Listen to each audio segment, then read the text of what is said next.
Hello, thanks for watching. My name is Paul Long, trusted business lender for the South Sound. Today, we're going to talk about financial projections. A lot of times, lenders will ask you to do up to 3 years financial projections, usually when you are a brand new business, a newly established business, if maybe you just purchased another business, as well as SBA when applying for SBA lending, that also may be required. What I'm going to go over today is a sheet that I give to my clients when they need to put together those financial projections.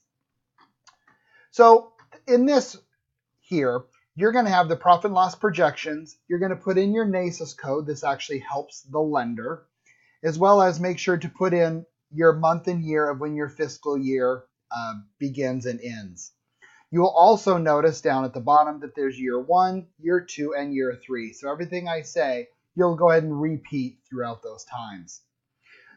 The first thing you're going to want to do in your profit and loss projections is put in your revenue sales for the products that you sell. So let's say, for example, you're a donut shop and you sell donuts and coffee. The first thing you'll want to do is put in what your product is. And then you're going to analyze each and every month of what your estimated revenues are. So let's say, for example, you'll have $3,000 a month you'll sell in donuts, and you'll sell $1,500 in coffee. What this form automatically does is calculates everything from a year, as well as gives you your percentage of revenue sales.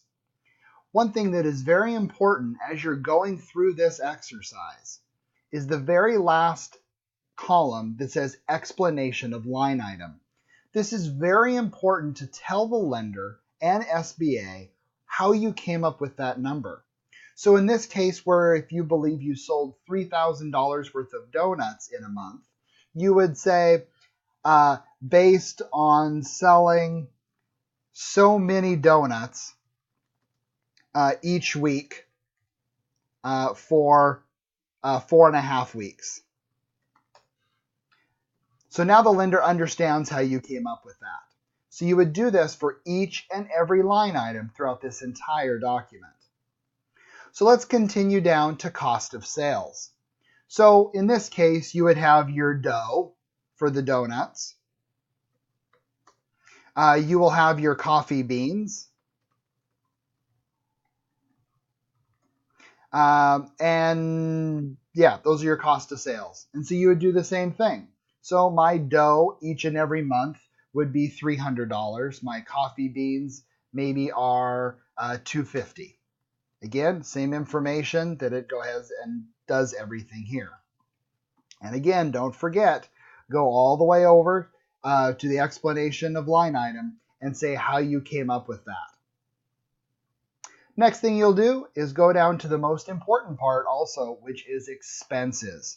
Now there's a lot of expenses in each and every business. So these are just some that are listed on here that can assist you in that. Feel free to add and delete or add additional ones down here. So let's say, for example, you're going to spend $300 a month in advertising. You're going to go ahead and put those in. Now, in a lot of expenses, it may be the same amount each and every month, and for others, it may be variable. Again, make sure that you explain that over here in the explanation of line item. Finally, you'll go down here where it says loans. Chances are you're applying for a loan, so it's important for you to put in there how much you think your loan payment will be each and every month, so it can calculate your actual net profit and profitability. If you have credit cards or other bank debt, make sure to put that in here as well. Please, please, please don't forget about taxes. This is a very common thing in projections that's missed. So make sure you put in there income tax of whatever that may be per month.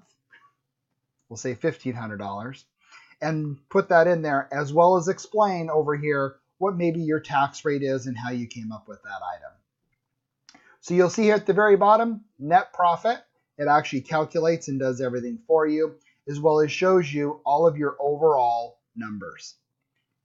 So That is step one to doing profit and loss projections. Make sure you copy this information year 1, year 2, and year 3. Other things your lender may ask for is a starting balance sheet. Starting balance sheets are important for SBA loans to say, when I start my business or when I get this business loan, what is my balance sheet of my business going to look like?